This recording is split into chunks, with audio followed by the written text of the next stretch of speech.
आनंदित एवं गौरवान्वित महसूस कर रहा है। समर्पित, प्रगतिशील, हर दिल में विकास की ललक जगाने वाले, आत्मविश्वास और गौरव भाव का बोध कराने वाले, निष्काम कर्मयोग के साधक हम सबके प्रिय प्रधानमंत्री जी को अपने बीच पाकर हम सभी धन्य हैं। आज के इस कार्यक्रम में माननीय प्रधानमंत्री जी द्वारा रेल मंत्रालय, पेट्रोलियम एवं प्राकृतिक गैस तथा सड़क परिवहन एवं राजमार्ग मंत्रालय की 12,800 करोड़ की परियोजनाओं का शुभारंभ, शिलान्यास एवं लोकार्पण किया जाएगा। और माननीय प्रधानमंत्री जी का स्वागत या स्मृति चिन्ह भेंट करते हुए और उन्हें ये अंग वस्त्र भेंट करते हुए जोरदार तालियों के साथ, पुरजोर तालियों के उद्घोष के साथ हम अपना सम्मान पहुंचाएं।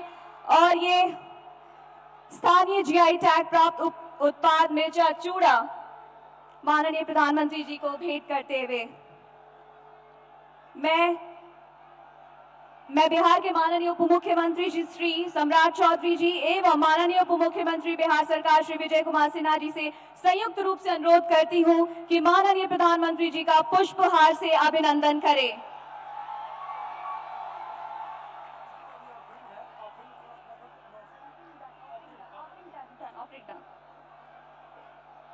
आपका बहुत बहुत आभार। अब मैं पश्चिम चंपारण बेतिया के माननीय सांसद डॉक्टर संजय जायसवाल जी को स्वागत संबोधन हेतु सादर आमंत्रित करती हूँ। बिहार का विकास ये मोदी की गारंटी। हरी झंडी दिखाकर शुभारंभ करने की कृपा करें।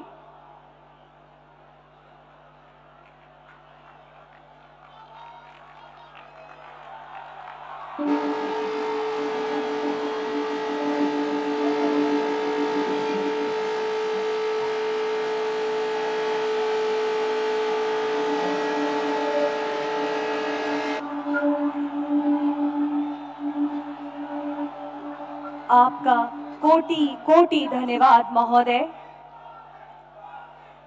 उपस्थित अतिथियों, अद्भुत एवं विराट व्यक्तित्व के आशीर्वाद का हम सभी को लाभ लेना है, जिनकी संकल्प शक्ति को दैवीय आशीर्वाद एवं 140 करोड़ भारतीयों का आत्मसात प्राप्त है। मैं अति विनम्रता पूर्वक माननीय प्रधानमंत्री जी से सादर अनुरोध करती हूं कि कृपया अपनी अमृतमयी वाणी से अभिसिंचित करके हम सभी को अपना आशीर्वाद प्रदान करने की कृपा करें।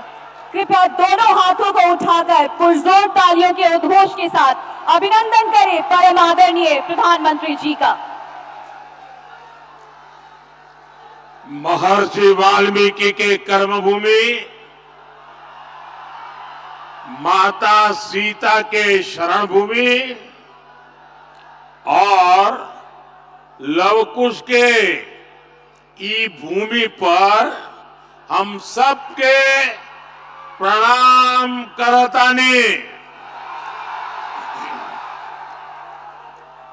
राज्यपाल श्री राजेंद्र आर्लेकर जी,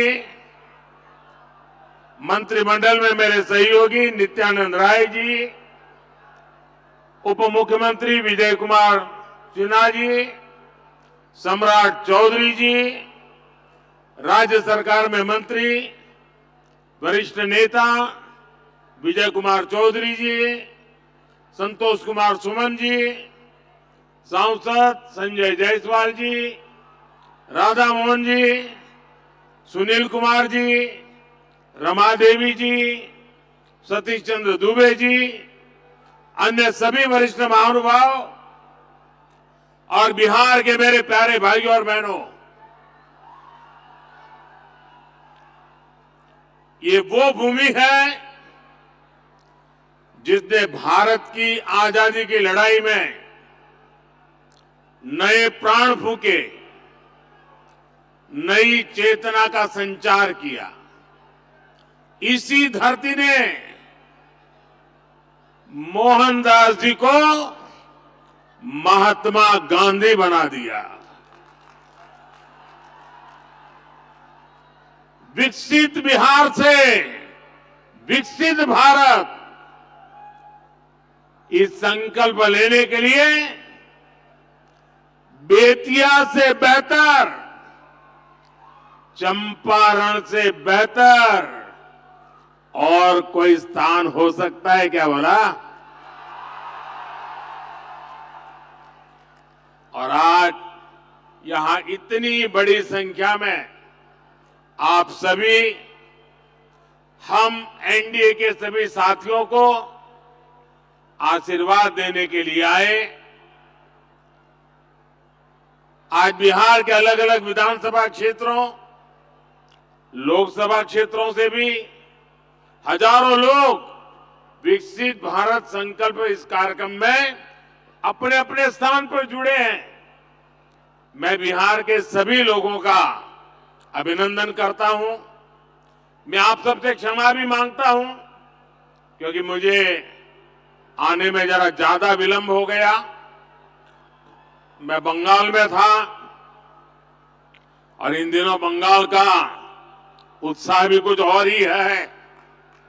वहां 12 किलोमीटर का रोड शो था, तो बड़ी मुश्किल से मैं समय कम करने की कोशिश तो कर रहा था, लेकिन इसके कारण लेट पहुंचा। आपको जो कठिनाई हुई, इसके लिए मैं आप सबकी क्षमा मांगता हूं। साथियों, बिहार वो धरती है जिसने सदियों तक देश का नेतृत्व किया है। बिहार वो धरती है जिसने एक से बढ़कर एक प्रतिभावान व्यक्तित्व मां भारती को दिए हैं। और ये सच्चाई है, जब जब बिहार समृद्ध रहा है तब भारत समृद्ध रहा है। इसलिए विकसित भारत के लिए बिहार का विकसित होना उतना ही जरूरी है। मुझे खुशी है कि बिहार में विकास का डबल इंजन लगने के बाद विकसित बिहार से जुड़े कार्यों में और तेजी आ गई है। आज भी करीब 13,000 करोड़ रुपए की योजनाओं का उपहार बिहार को मिला है। इसमें rail, road, ethanol plant, city gas supply, LPG gas, ऐसी अनेक अहम परियोजनाएं शामिल है। विकसित बिहार के लिए हम यही तेजी पकड़नी है, इसी तेजी को बनाए रखना है। आप सभी को इन परियोजनाओं के लिए बहुत बहुत बधाई। साथियों, आजादी के बाद के दशकों में बिहार की एक बहुत बड़ी चुनौती रही है, यहां से युवाओं का पलायन। जब बिहार में जंगल राज आया तो ये पलायन और ज्यादा बढ़ गया। जंगल राज लाने वाले लोगों ने सिर्फ और सिर्फ अपने परिवार की चिंता की, बिहार के लाखों बच्चों का भविष्य दांव पर लगा दिया। बिहार के मेरे नौजवान साथी दूसरे राज्यों के दूसरे शहरों में रोजी रोटी के लिए जाते रहे और यहां एक ही परिवार फलता फूलता रहा। किस तरह एक एक नौकरी के बदले जमीनों पर कब्जा किया गया। क्या कोई भी व्यक्ति सामान्य मानवी को इस प्रकार से लूटने वालों को माफ कर सकता है क्या? माफ कर सकता है क्या? क्या ऐसे लोगों को माफ कर सकते हैं क्या? बिहार में जंगल राज लाने वाला परिवार बिहार के युवाओं का सबसे बड़ा गुनहगार है। जंगल राज के जिम्मेदार परिवार ने बिहार के लाखों नौजवानों से उनका भाग्य छीन लिया। ये एनडीए सरकार है जो इस जंगल राज से बिहार को बचाकर इतना आगे लाई है। साथियों, एनडीए की डबल इंजन सरकार का प्रयास है कि बिहार के युवा को यही बिहार में नौकरी मिले, यही बिहार में रोजगार मिले। आज जिन हजारों करोड़ रुपयों की परियोजनाओं का लोकार्पण और शिलान्यास हुआ है, उसके मूल में भी यही भावना है।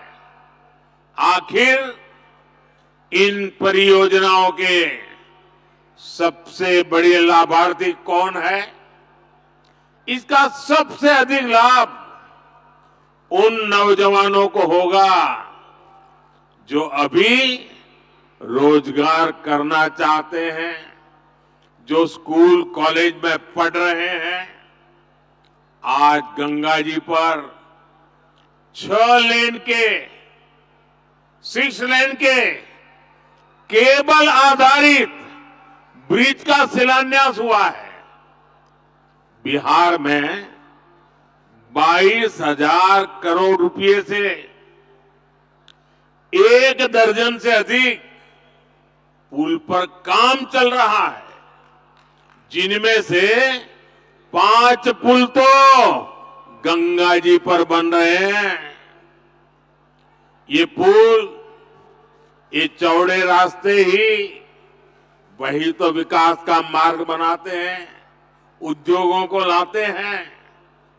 ये जो बिजली से चलने वाली ट्रेनें चल रही है, वंदे भारत जैसी आधुनिक ट्रेनें चलने लगी है, ये गति किसके लिए है? ये उन नौजवानों के लिए है जिनके माता पिता ने ऐसी सुविधाओं के सपने देखे थे।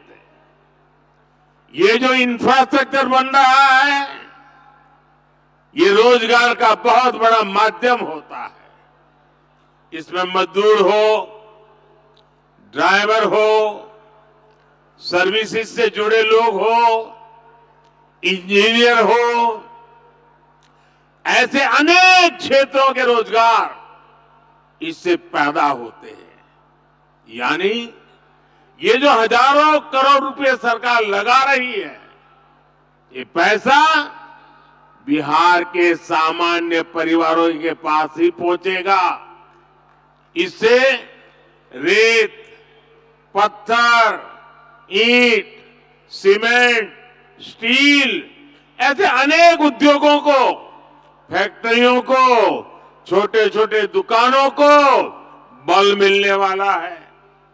साथियों, ये जितनी भी नई ट्रेनें चल रही हैं, पटरियां बिछ रही हैं, ये सब कुछ आज भारत में ही बन रहा है। मेड इन इंडिया है, यानी इसमें भी भारत के ही लोगों को रोजगार मिल रहा है। बिहार में भी रेल इंजन बनाने वाली आधुनिक फैक्ट्रियां एनडीए सरकार ने बनाई है। आज पूरी दुनिया में डिजिटल इंडिया की बहुत बड़ी चर्चा है। और मैं आपको एक बात और बोलूं, आज कई विकसित देशों में भी ऐसी डिजिटल व्यवस्था नहीं है जो बेतिया में, चंपारण